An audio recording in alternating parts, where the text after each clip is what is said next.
ठीक है जी, तो आप लोगों को पता था कौन कौन शार्क्स होने वाले हैं आज? जी जरूर। कि आपको भेजा जाता है लिस्ट क्या पहले से? I think 7-8 days back. 7-8 days back आपको पता था कौन कौन? एंड आपका क्या एक्सपेक्टेशन था कि डील हो जाएगी आज? हाँ, I was manifesting. आप मैनिफेस्ट कर रहे थे। देखिए आजकल तो मैनिफेस्ट जो करते हैं वो हो ही जाता है। आपको भी लग रहा था? हाँ, मैं भी कॉन्फिडेंट था। चलो बहुत इंटरेस्टिंग है। तो आप आए, पिच किया आपने, बड़े सवाल हो रहे थे, तो आपको किसका सबसे पहला ऑफर आएगा लगा था? राधिका। हाँ? राधिका। आपको राधिका का लग रहा था? जी। तो थोड़े आप सरप्राइज थे जब अमन ने पहला ऑफर दिया? हाँ, क्योंकि अमन के क्वेश्चंस काफी टेंजेंशियल जा रहे थे, है ना? वो भी जा रहे थे और मेरे को नहीं लगा था उनको इंटरेस्ट आ रहा था इन द इंडस्ट्री कैटेगरी। आपका मेरे को लग रहा था इंटर करते वक्त। क्यों मुझे, मेरा क्यों? मैं तो डायमंड पहना भी नहीं था कुछ। नहीं, बट आपका स्माइल वो थोड़ा पॉजिटिविटी दे रहा था। चलो बहुत अच्छी बात पर है। हमें ये भी पता था कि आपकी शादी हुई है रिसेंटली। हाँ, तो डायमंड्स के खर्चे कम करने की इंटरेस्ट जरूर होगी। वो बात ठीक है, वो बात ठीक है। तो अमन से पहला ऑफर मिला आपको, आप एक्साइटेड थे उससे? आपको डील नहीं पसंद आई थी?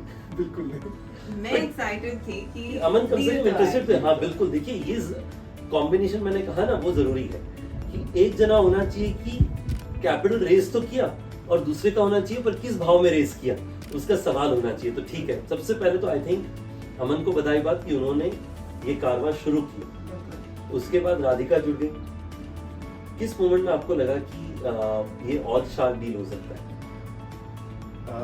जब पीयूष आ गए। जब पीयूष ने कहा था, क्योंकि तब तो आखिरी थे, तो आप मतलब एकदम ही और शायद डील मैं बहुत कंजर्वेटिव हूँ, बट तो पीयूष का मेरे को लग रहा था नहीं आएंगे। तो आप बताइए आपको कब लगा?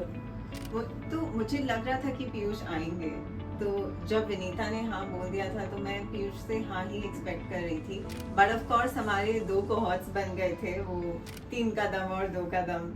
तो उनको वो 5 सबको साथ में लाने में थोड़ा एफर्ट लगा हमारा, जैसे कि आप जानते नहीं, हैं। आपने उसका जो है एक्स्ट्रा सूद भरा है, पर मेरा मानना है आपको उससे सूद समेत रिटर्न में मिल जाएगा।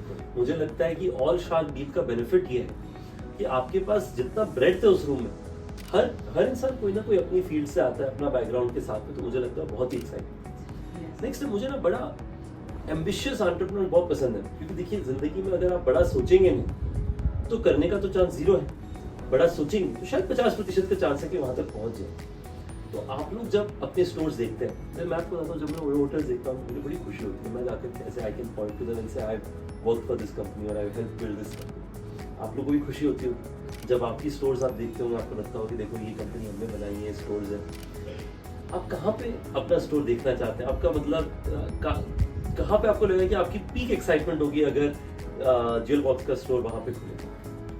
आई थिंक मेरे लिए शांज़-एलिज़े पेरिस। अरे वाह, बहुत ही बढ़िया है। एंड आपके लिए? आप जैसे मैनहट्टन बोल रहे थे, प्रॉब्ली उसके बाद एक बुल भी वहाँ पर बिठा देंगे इसलिए। चलो ये तो देखिए financial and marketing and fashion उसका बेस्ट कॉम्बिनेशन है ये। शांज़-एलिज़े से पैसे कमाएं और उसकी डिविडेंड्स और रिटर्न्स आप रिटर्न करें मैनहट्टन की स्टॉक एक्सचेंजेस से। मेरा मानना है कि भारत से ऐसे ही कुछ एंटरप्रेन्योर्स कई साल पहले उन्होंने कहा कि हम एक आईटी बिजनेस बनाएंगे जो कि पेरिस में अपने सर्विसेज बेचेगी और न्यूयॉर्क में लिस्ट होगी। और आज ऐसे 2 से 3 कंपनीज हैं। इन्फोसिस की भी इंडिया और यूएस में कंबाइंड लिस्टिंग है, विप्रो की भी इंडिया और यूएस में कंबाइंड लिस्टिंग है। तो मेरा होप है कि आप लोगों की भी हो और आप और सक्सेसफुल कंपनीज बनाएं। एक आखिरी सवाल है आपके लिए, कोई भी बिजनेस सिर्फ अच्छाई से नहीं गुजरता, कठिनाई भी आती है।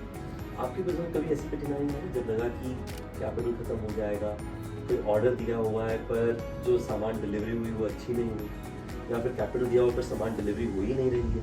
ऐसे तो बड़े दिन आते होंगे। वैसे कभी कोई एक्सपीरियंस रहा है तो उसके बारे में बताइए, ताकि जो दूसरे एंटरप्रेन्योर सुन रहे हैं और कठिनाई के समय में, तो उन्हें कॉन्फिडेंस मिले कि ये तो सफर का एक ना एक एक्सपीरियंस रहता ही है। आई थिंक ये रेगुलर है। अगर आप बिजनेस में कर रहे हो, कभी ना कभी कुछ अप्स एंड डाउन्स होते रहेंगे। हम लोग के लिए इम्पोर्टेंट है कि हम समझें कि कहाँ पर हम लोग गलत हुए, अगर कहीं पर गलत हुए और उसको फिर सही राह पे वापस निकलें। तो मेरे लिए तो वो लर्निंग कर्व है। तो आई थिंक जितने भी एंटरप्रेन्योर्स उन सबके लिए उसको लर्निंग कर्व समझ के ही आगे बढ़ने में।